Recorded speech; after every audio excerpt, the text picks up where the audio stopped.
세상에는 참 이상한 일이 많습니다. 같은 세상, 같은 하늘 아래서도 어떤 사람은 늘 웃으며 살고 어떤 사람은 작은 일에도 쉽게 무너져 내려 마음이 깨어집니다. 젊은 제자는 그 차이가 도무지 궁금해 오늘도 부처님을 찾아 기원정사로 향했습니다. 숲길은 저녁 어스름이 내려앉아 더욱 고요했습니다. 바람은 나무십 사이를 부드럽게 지나갔고 풀벌레 소리가 잔잔히 울려 퍼졌지만 제자의 가슴 속에는 여전히 설명되지 않는 불안이 웅웅 울리고 있었습니다. 나는 왜 이렇게 운이 없을까? 남들은 그저 스쳐가듯 얻어가는 것을 나는 기도하고 애써도 얻지 못하는 걸까? 제자는 혼잣말처럼 마음속에 중얼이며 한숨을 내쉬었습니다. 그때 발걸음이 멈췄습니다. 눈길이 닿은 곳에는 작은 연못이 있었고 그 위로 달빛이 내려앉아 있었습니다. 연못 위 달빛은 마치 얇은 유리 같았습니다. 가만히 있을 때는 고요히 빛을 품었지만 바람이 스치자 금세 물결이 흔들리며 달빛이 깨져 흩어져 버렸습니다. 그 모습을 보자 제자의 가슴이 덜컥 내려앉았습니다. 혹시 내 운명도 저 연못 같아서 조금만 흔들리면 깨져버리는 건 아닐까? 아무리 노력해도 결국 이 모양, 이 꼴일까? 그 불안이 목구멍까지 차올라 더는 삼키지 못할 것 같았습니다. 결국 그는 부처님을 찾았습니다. 연못가에 조용히 앉아 계신 부처님을 바라보며 숨을 골랐습니다. 부처님 어깨 위에도 달빛이 내려앉아 그 모습을 한층 더 신비롭게 비추고 있었습니다. 제자는 마침내 두 손을 모아 인사드렸습니다. 부처님, 저는 늘 두렵습니다. 열심히 노력해도 삶은 쉽게 바뀌지 않고 마음속에 쌓인 불안과 조급함은 날이 갈수록 더 커집니다. 남들은 마치 달빛이 늘 그 곁을 비추듯 웃으며 살고 좋은 사람들을 만나는데 저는 늘 마지막에 가서 막힙니다. 부처님, 운명이란 정말 정해져 있는 걸까요? 저 같은 사람은 아무리 발버둥 쳐도 결국 이렇게 살아야만 하는 걸까요? 부처님은 잠시 눈길을 연못 위 달빛에 머무르시더니 제자를 바라보며 부드럽게 웃으셨습니다. 저 연못을 보아라. 달빛이 얼마나 고요히 내려앉아 있느냐. 그러나 바람이 조금만 불어도 물결이 흔들리며 달빛은 깨져 흩어진다. 그때 사람들은 달빛이 사라졌다고 한다. 그러나 달은 사라진 것이 아니다. 늘 저 하늘 그 자리에 머물러 있지 않느냐. 제자는 연못 위 달빛을 바라보다가 조용히 되물었습니다. 부처님, 그러면 운명도 그와 같습니까? 달은 늘 하늘에 있는데 제 마음이라는 연못이 흔들리면 운도 깨져버린 것처럼 느껴지는 건가요? 부처님은 고개를 천천히 끄덕이며 말씀하셨습니다. 그렇다. 좋은 운도 복도 마치 저 달빛처럼 늘 그대 위에 머물러 있다. 하지만 그대 마음이 불안과 두려움으로 일렁이면 달빛은 깨져 보이듯 그 운도 사라진 듯 느껴진다. 그러나 연못이 다시 고요해지면 달빛은 언제 그랬냐는 듯 또렷이 그곳에 다시 비친다. 운명도 그와 같다. 마음이 평온하면 좋은 운도 자연스레 깃드는 법이지. 제자는 부처님의 말씀을 가슴에 새기며 연못을 바라보았습니다. 달빛이 물결에 흔들리다 다시 고요히 머무는 그 모습처럼 그의 마음도 잠시 후 잔잔해졌습니다. 그러나 며칠이 지나자 제자는 다시 불안함에 사로잡혔습니다. 마음을 고요히 하면 달빛 같은 운명이 다시 내게 비칠 것이라고 하셨지만 나는 아직도 내 마음을 어떻게 고요히 해야 할지 모르겠어. 그는 또다시 부처님을 찾았습니다. 조용히 숲길을 걸어 연못가에 다다랐을 때 부처님께서 그를 향해 미소 지으셨습니다. 왜 그리 얼굴에 구름이 가득하느냐? 제자는 고개를 떨군 채 조용히 말했습니다. 부처님, 저는 마음을 고요히 하려 애써 보았습니다. 그러나 조금만 일이 생겨도 금세 흔들립니다. 그리고 다시 두렵습니다. 내게 운이 없으면, 복이 따르지 않으면, 그건 다 제가 부족해서 그런 건 아닌가 하고 스스로를 자꾸만 탓하게 됩니다. 부처님께서는 연못 너머를 바라보며 말씀하셨습니다. 저 나무를 보아라. 봄에는 꽃을 피우고 여름에는 잎이 무성하며 가을에는 열매를 맺지. 그러나 겨울에는 모든 것을 내려놓고 텅 빈 가지로 서 있다. 그때 사람들은 저 나무를 보고 죽었다고 생각하기도 한다. 하지만 봄이 오면 어떠냐? 그 빈 가지에서 더 힘차게 새싹이 돋지 않느냐? 제자는 가만히 부처님의 시선을 따라 나무를 바라보다가 조용히 물었습니다. 부처님, 그러면 저도 지금 그런 겨울 같은 시기를 지나고 있는 걸까요? 부처님께서는 부드럽게 웃으며 고개를 끄덕이셨습니다. 그렇다. 복이 멀어진 것 같을 때, 운이 내 편이 아닌 것 같을 때, 그것이 바로 그대 마음이 여백을 만드는 시간이다. 텅 비어야 다시 채워진다. 감사하는 마음으로 겨울을 견디면 봄은 반드시 온다. 그 순간 제자의 가슴 속에서 무언가가 조용히 녹아내렸습니다. 그리고 마치 그 말씀이 따뜻한 물결처럼 그의 마음을 감싸는 듯 했습니다. 부처님, 저는 늘 가진 것이 없다고 불평했습니다. 그래서 더 많은 것을 바라며 애쓰면서도 늘 조급했고요. 그런데 오늘 부처님 말씀을 듣고 나니 지금 이렇게 숨 쉬고 있는 것만으로도 감사해야겠다는 생각이 듭니다. 부처님은 부드럽게 고개를 끄덕이며 말씀하셨습니다. 그래서 복은 마음에서 비롯된다. 감사할 줄 아는 사람은 이미 마음속에 복의 씨앗을 품은 것이다. 그대의 감사가 곧 복을 불러들이는 바람이 된다. 제자는 조용히 두 손을 모았습니다. 달빛은 연못 위에 다시 고요히 내려앉아 있었습니다.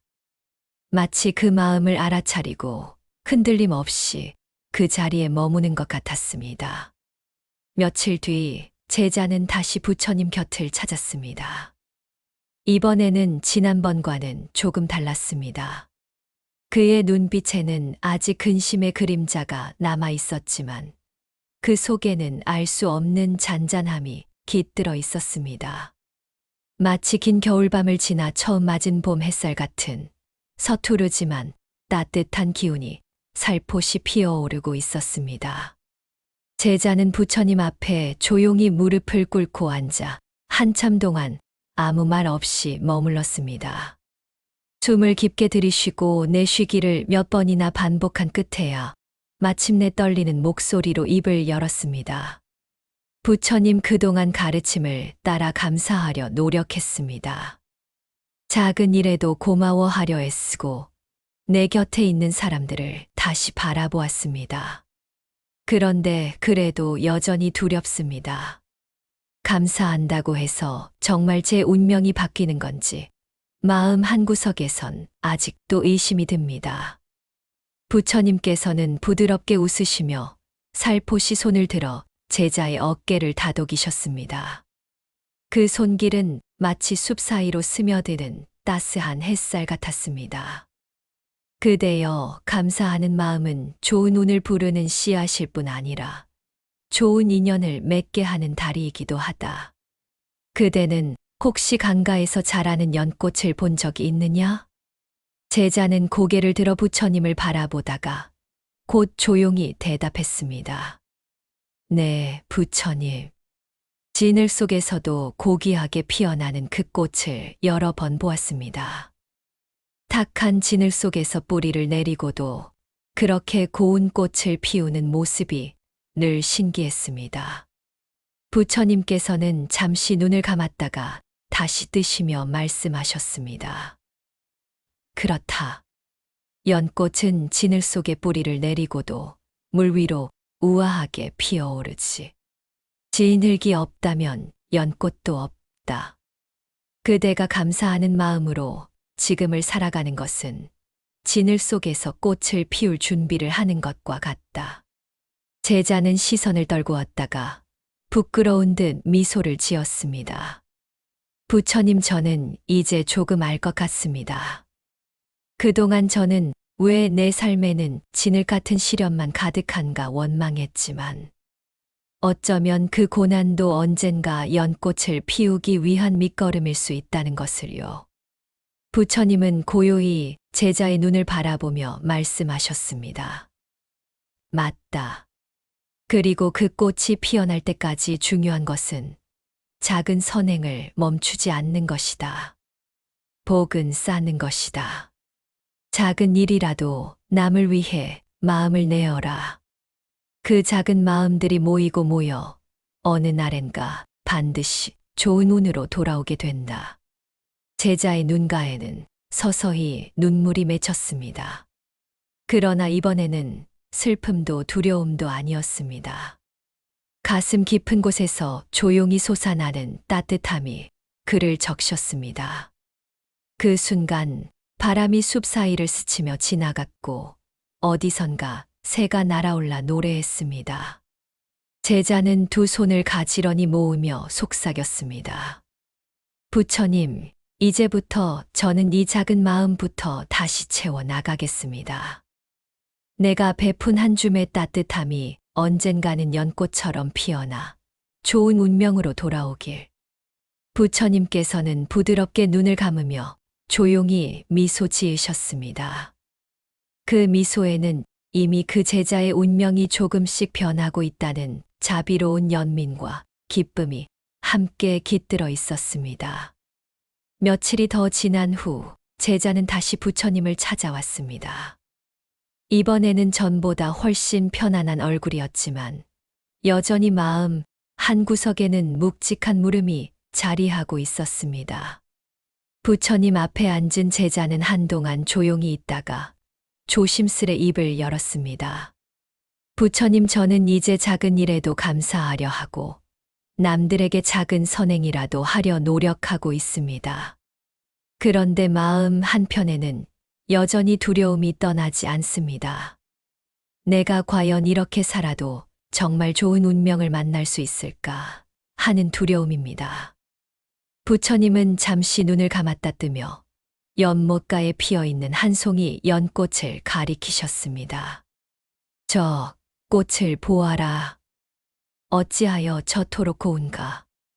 진을 속에서도 결코 포기하지 않고 줄기를 올려 물 위로 올라왔기 때문이다. 연꽃은 자신이 흙탕물 속에 있다는 것을 한탄하지 않았다. 언제나 위를 향해 조금씩 뻗어갔을 뿐이다. 제자는 그 말을 듣고 가슴이 먹먹해졌습니다. 자신은 늘 왜 나만 이렇게 운이 없을까 하며 불평과 한숨만 늘어놓지 않았던가. 그 시간에도 누군가는 보이지 않는 곳에서 한 뼘씩이라도 위로 뻗어나가고 있었을 텐데. 부처님은 다시 말씀하셨습니다. 운명이란 결코 하늘에서 떨어지는 것이 아니니라. 하늘에서 떨어지는 것은 빗방울이고 그 빗방울을 어떻게 받아들이느냐가 내 운명을 만든다. 어떤 이는 빗물을 손바닥에 받아 잠시 시원함을 느끼고 끝내지만 어떤 이는 그 물을 항아리에 담아두어 마침내 가뭄이 올 때 자신도 살고 다른 사람도 살린다. 제자는 눈을 감고 가만히 되새겼습니다. 나는 그동안 빗방울을 흘려보내기만 했구나. 조금 더 모으고 조금 더 간직했더라면 내 마음도 덜 메말랐을 텐데. 부처님은 제자의 마음을 읽은 듯 부드럽게 웃으셨습니다. 그래서 복을 쌓는 것이 중요한 것이다. 작은 기회도 소중히 여기고 내 마음 속에 담아두어라. 그 마음이 쌓이면 언젠가 반드시 흐름이 바뀐다. 제자는 조용히 눈을 떴습니다. 그리고 연못에 비친 자신의 얼굴을 들여다보았습니다.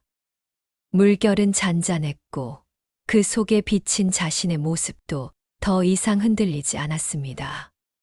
나도 이제 나를 있는 그대로 받아들여야지. 그리고 이 마음으로 좋은 인연을 맺고 작은 것부터 실천하자. 부처님은 다시 연못을 바라보며 말씀하셨습니다. 너는 혹시 달빛을 물에 비춘 것을 본 적이 있느냐? 제자는 고개를 끄덕였습니다. 네, 부처님. 달빛은 고요할 때 더욱 선명히 물에 담깁니다. 맞다.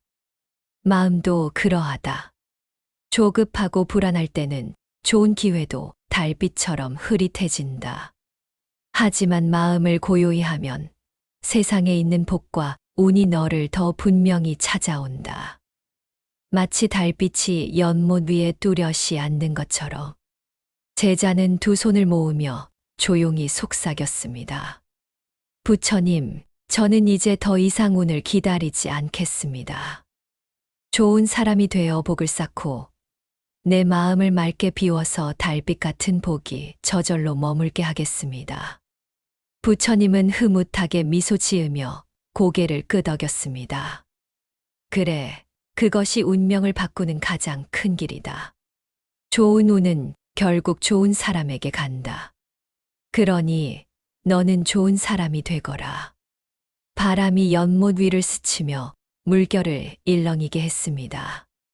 그러나 그 물결이 다시 잔잔해질 때 달빛은 더 선명히 연못 위를 비추었습니다.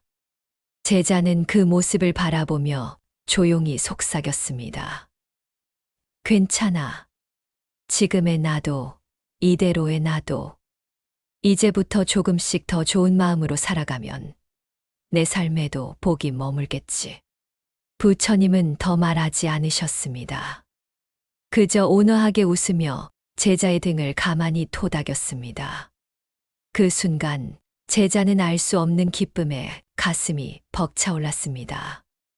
바로 그 자리 부처님 곁에서 자신이 이미 더 나은 운명을 향해 걷고 있다는 것을 느낄 수 있었기 때문입니다.